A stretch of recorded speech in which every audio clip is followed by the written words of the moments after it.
Danes pa vozim prihodnost. Tako pravijo.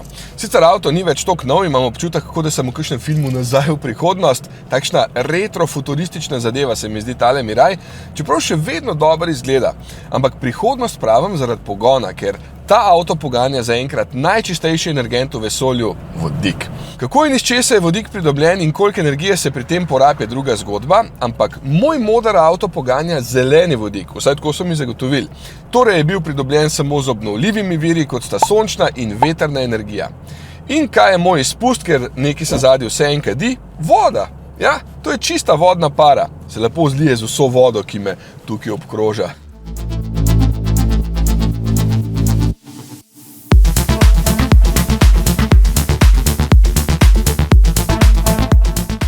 Takole se še bolj vidi, ko se ustavim, ker se mora očistiti voda, ki je nastala kot stranski produkt v gorivnih celicah. Vodik, gorivo prihodnosti.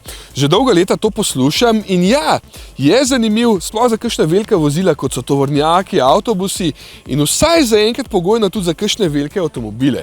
Če povem tako, kot smo se učili v osnovni šoli, elektrika nastane s kemično reakcijo, ko se združita vodik iz teh rezervoarjev v avtu, pa kisik iz ozračja in pri tem kot stranski produkt nastane voda. Seveda vse skupaj ni toliko enostavno, kot se sliši, sicer ne bi bilo tukaj toliko enih kablov pa različnih komponent, je pa alternativa, ki bo mogoče nekoč res zaživela, tako da vodik je gorivo prihodnosti, oziroma že sedanjosti.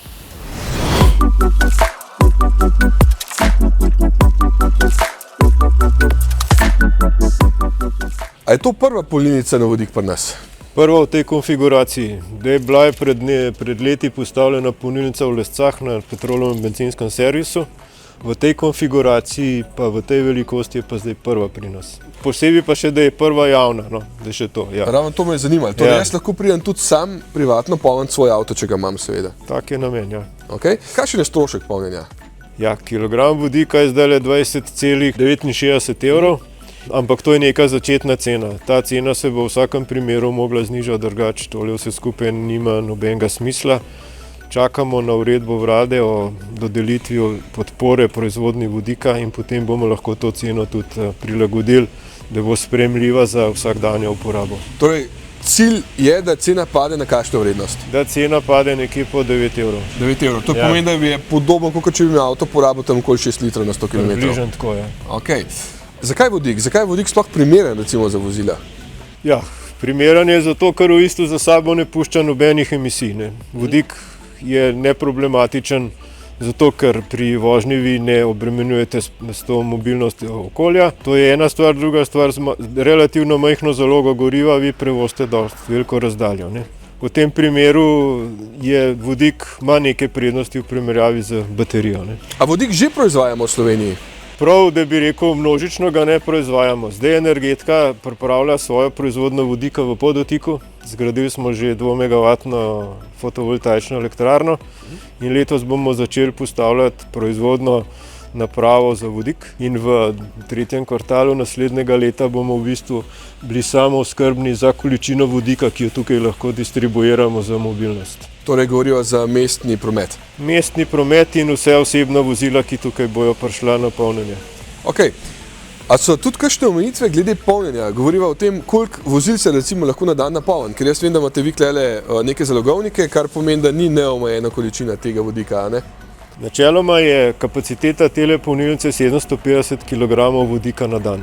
To pomeni, da lahko napolnimo do 20-25 avtobusov ali pa 150 osebnih vozil. So pa zelo veliki začetni stroški. To pa res. Dajva malo številke, kaj to pomeni? Da si malo predstavljamo, zato ker jaz vem, da so to take številke, da je kar težko se tega lotati. Ja, tle pri tem ne moreš gledati samo na ekonomsko računico, tle je potrebno nekaj entuzijazma, pa na nekih drugih osnovah moraš iti v take projekte, predvsem na nekih okoljskih, ne samo izračunavati, kaj se splača, kaj se ne splača, noben obnovljiv vir se ne splača v osnovi. In pri vodiku je ravno tako, ne, zdaj vrednost tele polnilnice je zdaj 4,5 milijona evra, če gledamo vse skupaj, infrastrukturo plus oprema. Vrednost opreme je 2,400,000, tako da iz tega ven tole ni glih igrača, ki bi si jo glih vsak prvoščil. Seveda je pa treba imeti dober poslovni model, ne? Ker v Evropi so zaprli veliko nekih polnilnic, ker niso imeli poslovnega modela, preden so šli v postavitev. Ne?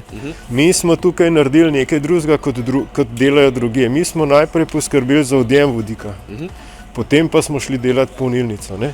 Glede na to, da ste šli v tako veliko naložbo, pričakujete, da se bo tudi povečala poraba vodika v prihodnosti?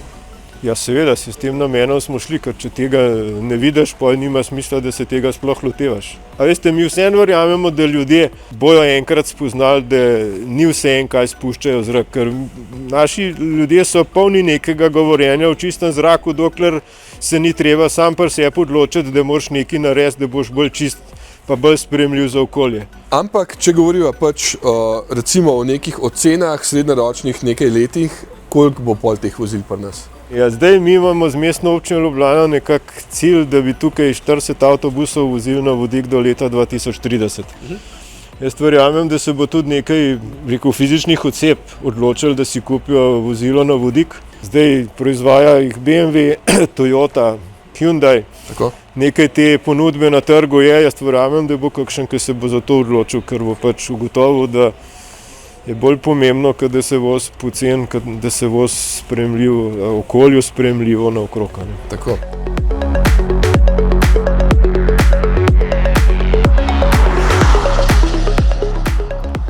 Kaj pa Miraj kot avto? Zelo zanimiva zadeva. To seveda ni prvi avto na vodik, ki ga vozim. Celo takšen Miraj sem že vozil v tujini, pa recimo Toyota Hilux z istim pogonom. Predtem kar nekaj let nazaj že v Ameriki prototip Chevrolet z gorivnimi celicami in podobno. Ampak serijski ni bil še noben od teh, ta pa je, zato kapo dol Toyoti, da sploh zapelje takšen avto na ceste, ki ga lahko uporabljaš vsak dan. Če ga imaš kaj poln, jasno. V osnovi je to hibrid, torej ima podoben pogon, kot ga že poznamo iz Toyotinih hibridov, samo da tukaj elektriko proizvaja gorivna celica, ko je obremenitev večja, pri manjših hitrostih pa ga poganja samo elektromotor, ki energijo črpa iz majhne litij-ionske baterije z 1,2 kWh. Tudi zato je vožnja enaka kot pri vseh njihovih hibridih, samo precej tišja je, ker se praktično ničesar ne sliši, kar se pogona tiče. Brez težav doseže tudi 88 milj na uro, kar je po naše 142 km/h, in to je hitrost, s katero se je aktiviral kondenzator pretoka na DeLoreanu v filmu Nazaj v prihodnost. V bistvu gre ta še hitrej. 175 km/h, do 100 pa pospešil 9,2 sekunde. Dobro, niso to zdaj neke nore številke. Moč elektromotorja je 134 kW, kar je 182 konjev, ampak Miraj se z nobeno stvarjo ne trudi biti športen, to je res umirjen in udoben avto, ki v tišini zre v prihodnost. Se pa res lepo pele, ful je lepo vodljiv, tehta pa malo manj kot 2 toni. 5,6 kg vodika lahko shranil 3 rezervoarje, ki so jačeni z ogljikovimi vlakni, da lahko prenesejo kar 700 barov pritiska. Ja, pod takšnim tlakom je shranjen vodik v avtih. In če imam trenutno porabo 1,16 kg na 100 km, pomeni, da lahko prevozim dobrih 400 km. Ko sem se vozil samo po mestu, je bila poraba 0,85 kg, tako da bi s tem lahko prevozil tudi 600 km samo po mestu, kar je pa precej blizu temu, kar pravi Toyota, da lahko prevoziš 650 km.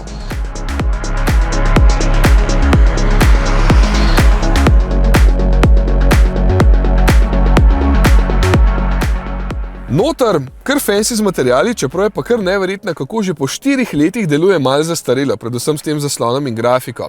Ampak zadeve delujejo in večinoma je uporaba tega avta ista kot prav vsakega drugega.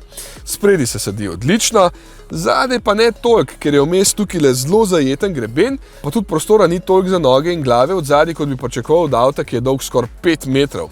Isto prtljažnik, samo 300 litrov mer, ker mu veliko prostora vzamejo komore za vodik, zato bodo verjetno za takšen pogon v prihodnosti bolj smiselni višji in tudi malo večji avti. Aha, je pa tukaj še en zanimiv gumb, H2O piše gor, torej voda po domače. Namenjen je pa temu, da preden se ustaviš, že med vožnjo spustiš vso vodno paro ven, ne pa potem doma v garaži ali pa na parkirišču, kjer te pol folk vedno ful čudno gleda, kaj se dogaja s tvojim avtom, ker so vse kadi ven. Pa ni seveda nič narobe, ne.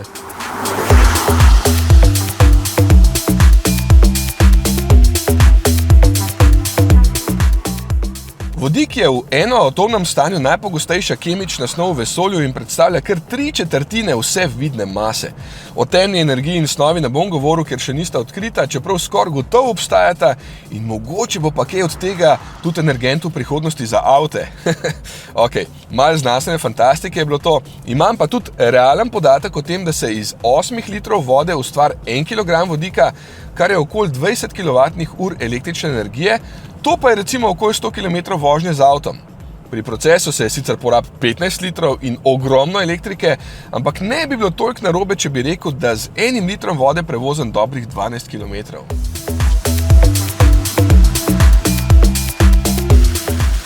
Mal drugače pa pri avtobusu. Tukaj sem na svečani otvoritvi prve javne vodikove polnilnice v Stanežičah na obrobju Ljubljane izvedel, da porab približno 1 liter vode na kilometer, če se malo pohecamo, ne? Seveda je poraba veliko večja, ker avtobus porabi veliko energije tudi za ogrevanje pa hlajenje, da je potnikom bolj udobno.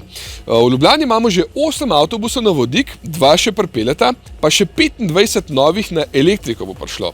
Tako da ja, javni promet bo bistveno čistejši. Do leta 2030 naj bi postal že ogljično nevtralen, ker bodo tudi obstoječe avtobuse, ki se zdaj vozijo na metan, potem vozili že na biometan. V glavnem se dogaja, delček tega pa se bo verjetno prenesel tudi na avte. Zaenkrat se sicer vse skupaj dogaja še počas, ker je vse skupaj zelo drago, čeprav sam Miraj pa ni toliko drag, kakor bi si človek mislil zaradi vse tehnologije, ki je vgrajena van. Kot en dražji električni avto stane in ko bo infrastruktura zgrajena, pa vodik seveda dosti cenejši, sem prepričan, da bo del prometa uporabljal tudi to gorivo. Dobrih 400 km sem spet prevozil in mi že teži, da je prazen, tako da ga zdaj nafilam, dobrih 5 minut počakam, pa šibam naprej, v prihodnost. Oziroma v sedanjost, se to je zdaj.